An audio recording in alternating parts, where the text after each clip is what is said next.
China में हर चीज हमसे कम है, हर चीज की उपलब्धि हमसे कम है, लेकिन वो कहां पहुंच गया। आज टक्कर दे रहा है, पूरे दुनिया के अग्र देश जो माना जाता है अमेरिका को टक्कर दे रहे हैं, प्रतियोगिता दे रही है। हम कहां रह गए। ये ऐसे बने रहेंगे, ऐसे ही रहना चाहिए देश को। आज देश के युवा को, देश के बुद्धिजीवियों को सोचना चाहिए। मैं एक ऐसे पवित्र जगह बैठ के ये बात कह रहा हूं जहां से लोकनायक जयप्रकाशन जी के एक आवाज पे पूरी देश में क्रांति आई थी, तानाशाही का खात्मा किए थे, रिश्वतखोरी के खिलाफ में लड़ाई लड़े गए थे। ऐसे पवित्र भूमि में आकर कुछ प्रेरणा मिलता है। इसलिए गुजरात से सारे देश के युवाओं को, बुद्धिजीवियों को, राजनीति में जो लोग काम सक्रिय कर रहे हैं, उन सारे लोगों से हम प्रार्थना करेंगे कि बीजेपी मुक्त भारत ही देश को आगे ले जाएगा। इनके धर्म के वाद पे, कुछ अन्य के वाद पे देश को तोड़ मरोड़ के जो कर रहे हैं, तोड़ना बहुत आसान होता है, जोड़ना बहुत कठिन होता है। एक बार टूटा देश, एक बार एक विद्वेष, एक हेट्रेड फैल गया, बहुत बुरा मुश्किल होगा, देश को बड़ा नुकसान हो जाएगा। हम संभलने में फिर काफी समय हमें लगेगा। इसीलिए इस खतरा से बचने के लिए हर किसी को आज सोचना चाहिए। इनके जो बहकाव है, झूठे वायदे हैं, झूठी बातें हैं और झूठा तरीका है, एक शर्म करने वाली बात है। भारत लोकतंत्र का मान्यता रखने वाला एक विशेष देश है, हमारा कोई प्रतिष्ठा है अंतर्राष्ट्रीय स्तर पर। आज कहा जा रहा है खुलेआम, देश को चलाने वाले सत्ताधारी पार्टी के अध्यक्ष खुद कहते हैं हम सारे पार्टियों का खात्मा करेंगे, एक पार्टी, सिर्फ एक पार्टी का तानाशाही लाएंगे। कहा तो ऐसा जा रहा है तिरंगा को नहीं उड़ाइएगा, कहा शायद झंडा उड़ाइएगा अपने घरों पे, और वो लोगों का कुछ पकड़ने वाला नहीं है। ये तो देश के साथ गद्दारी हुआ, राष्ट्रीय ध्वज के साथ गद्दारी हुआ। वो लोग खुलेआम बयान देते जा रहे हैं। क्यों केंद्र सरकार चुप्पी साध रही है? क्या कारण है इसके पीछे?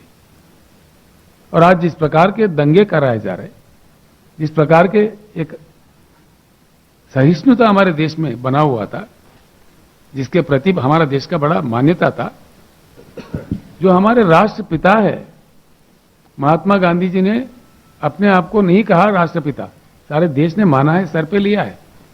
ऐसे राष्ट्रपिता का अपमान किया जा रहा है कितने गंदे तरीकों से, और हम सब लोग चुप्पी साधे हुए हैं। ये कहां ले जाएगा देश को? क्या हम अपने दादा परदादा का अपमान करेंगे, अपने खानदान का अपमान करेंगे?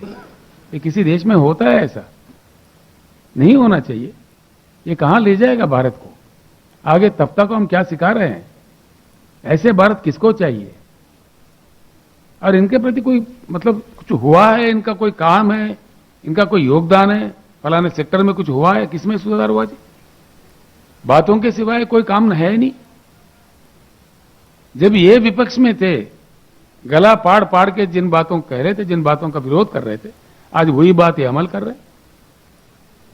Complete privatisation, totally. एलआईसी को क्यों प्राइवेट कर रहे हैं जी?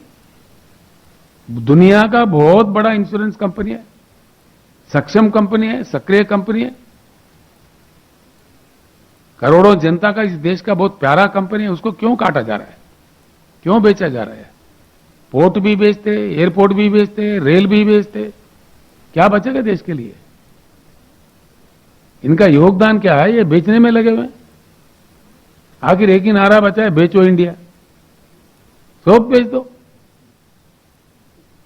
सुबह बेच दो, सुबह प्राइवेट कर दो, फिर क्या बचेगा देश को? बेच बेच के हमें जाना कहां है, पहुंचना कहां है? दुनिया में हमारे क्या जगह रह जाएगा? इसीलिए सारे देशवासियों से हमारा अनुरोध है, हमारा अपील है, और हमसे जो संभव प्रयास होगा, हर संभव प्रयास हम करेंगे। ये कुछ कमजोर लोगों को डराते हैं, विपक्षियों को जिस तरह से सताते हैं, ये सच्चे हरिश्चंद्र के भाई है क्या?